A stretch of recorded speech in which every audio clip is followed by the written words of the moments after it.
Bonjour à tous et à tous. Avant de commencer la conférence de presse, je voulais vous donner une très bonne nouvelle. Nous sommes très heureux de vous annoncer la prolongation de Léo jusqu'en 2028. Depuis qu'il était à Marseille, Léo il a montré son attachement au club, à l'équipe, à la ville et à les supporters. Comportement irréprochable, résilience, détermination, ils ont fait que lui, il était un exemple sur le terrain et dehors dans le terrain.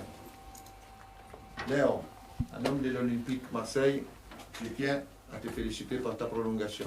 Bravo. Merci Fabrice. Merci beaucoup. Donc on va passer aux questions pour Léo sur la prolongation. Ensuite, nous libérerons Fabrizio et nous passerons à la conférence de presse, toujours avec Léo, pour Brest. Qui veut démarrer sur la prolongation? Vas-y, Karim. Bonjour Léo, félicitations. Ça n'a pas été un très très long feuilleton au final, mais c'est quelque chose qui renforce le club et qui renforce aussi ta position ici. On se rappelle de ton arrivée il y a 5 ans, il y a eu beaucoup de chemin parcouru. Comment tu vis ce moment qui doit être spécial pour toi? Bonjour à tous. En premier, je veux remercier à Fabrice, à tous les présidents, à tout le club. Et je suis trop content. C'est une chose que je cherchais depuis longtemps. Et pour moi, c'est un peu une confirmation. Et maintenant, je dois le continuer, je dois le confirmer encore. Mais je suis content. Et pour moi, l'OM, c'est une chose spéciale. Et je suis arrivé ici quand j'étais très très jeune. Et après, j'ai grandi. Non? Et j'ai passé des moments, vous le connaissez bien, mais après, maintenant, je suis heureux de la personne, aussi des joueurs que je suis. Mais c'est grâce à le club, à cette ville et à cette dirigeance aussi. Ryan. Salut Léo, félicitations pour la prolongation. Qu'est-ce qui a motivé ton choix de rester à l'OM? Est-ce que tu as été approché par d'autres clubs cet été? Et est-ce que l'arrivée de Roberto De Zerbi a joué dans ta décision? Merci. Oui, merci. Et aussi, bien sûr que l'arrivée de Zerbi, il m'a aidé parce qu'il m'a écrit depuis les premiers jours ici. Mais aussi, quand la saison dernière il a fini, Paulo et Mehdi, ils m'ont parlé. Ils m'ont donné aussi beaucoup de la confiance sur moi. Aussi, il m'a remercié à moi, de tout ce que j'ai fait, ou tout mon travail que j'ai fait, et aussi la saison dernière. Mais aussi, c'est une chose personnellement. Je veux confirmer la saison que j'ai faite la saison dernière.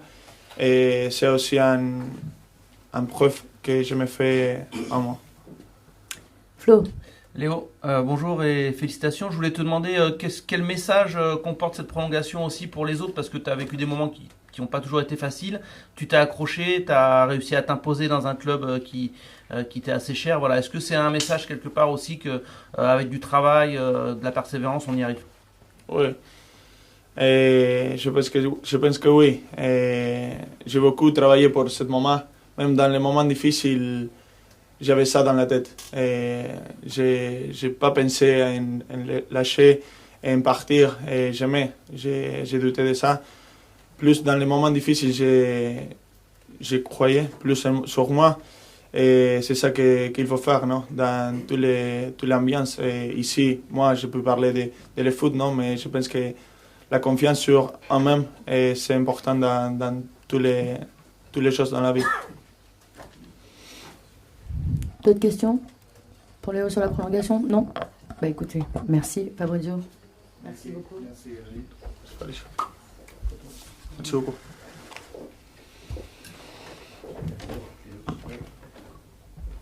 Ensuite, on va passer à la conférence de presse post-Brest. Karim, Michel, ensuite. Ça y est, hein, le championnat va démarrer, ça fait longtemps parce que depuis la fin du mois de mai, il s'est passé beaucoup de choses jusqu'à ta prolongation. Tout le monde, beaucoup de gens attendent l'entrée de l'Olympique de Marseille dans ce nouveau championnat. Comment, si tu peux nous dire un petit peu comment tu as vécu, toi, ce dernier mois, la préparation, la montée en puissance et il y a eu beaucoup de changements aussi en termes d'effectifs, toi qui fais figure d'ancien maintenant ici. Oui, j'ai trop envie de commencer la saison, moi et tous nous. Je pense que le coach aussi, il va vous le dire. Et après, pendant la pré-saison, c'était très bien. Et on a travaillé beaucoup tactiquement. C'est ça que le coach il demande beaucoup.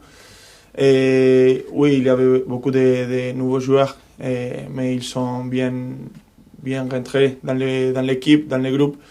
Et aussi, ils sont l'envie de jouer pour l'Olympique de Marseille. Et c'est ça, non? Et il faut être prêt pour jouer dans cette grande club. Michel. Commencer par Brest, ça va être compliqué parce que les Bretons l'an dernier vous ont secoué. C'est un moyen déjà de montrer que l'OM revient fort dans les ambitions en allant chercher déjà un résultat à Brest. Oui. Et on veut commencer avec la victoire. Ça c'est sûr. On va chercher ça. Et je pense que Brest, c'est une équipe, un adversaire très très bon. Et aussi pour nous prouver, non? Et pour voir comment on est. Et pour voir si on peut mettre toutes les choses que le coach il nous a données. Il nous donne beaucoup de choses dans les terrains. Après, c'est de nous de les mettre et aussi de l'intensité. Ça dépend de nous, non? Et la mentalité et tout ça. Le coach, il peut nous aider, mais ça part de nous, ici, dedans. Ludo. Bonjour Léo. Une question sur le jeu de Roberto De Zerbi qui est quand même très spécifique. Vous avez eu le temps durant cette préparation de tout assimiler ou il reste encore beaucoup d'axes de progression selon vous? Je pense que beaucoup de joueurs ils ont déjà compris l'idée. Il y a des joueurs qui sont arrivés cette semaine ou la semaine dernière, mais aussi les joueurs qui sont venus maintenant, ils sont déjà, ils savent quelque chose ou ils savent comment joue le coach. Et je pense que vous l'avez vu sur les derniers matchs amicaux. Jeffrey, le gardien, il est rentré bien. Pierre, quand il a joué bien. Et Lilian, Derek aussi à mes côtés. Et c'est nous qu'on a commencé les pré-saisons, on a commencé les premiers jours, c'est nous de les aider, non? Et avec les paroles, maintenant je les parle à Carboni aussi, à Jero, à tous mes coéquipiers. Et c'est les joueurs qui sont venus dès les premiers jours de donner ça à les autres, non? Camille. Bonjour Léo, ici. J'ai remarqué pendant le match face à Augsbourg que tu parlais beaucoup pendant le match avec Pierre-Emile Højbjerg. Ouais. Est-ce que tu peux nous expliquer de la relation que tu as avec lui et qu'est-ce qu'il t'a apporté déjà sur ses premiers matchs et ses premiers entraînements? Oui, Pierre-Emile, c'est un joueur extraordinaire et il a beaucoup d'expérience, non? Et dans les matchs, je dois me communiquer beaucoup. Je joue maintenant dans un rôle plus dans le centre de l'état, non? Et c'est moi qui commande peut-être la sortie de ballon. Et c'est moi que je dois être, je dois mettre les hors de l'équipe. Et c'est pour ça que je parle beaucoup avec Pierre, mais quand même je parle beaucoup avec mes deux défenseurs, mes deux coéquipiers.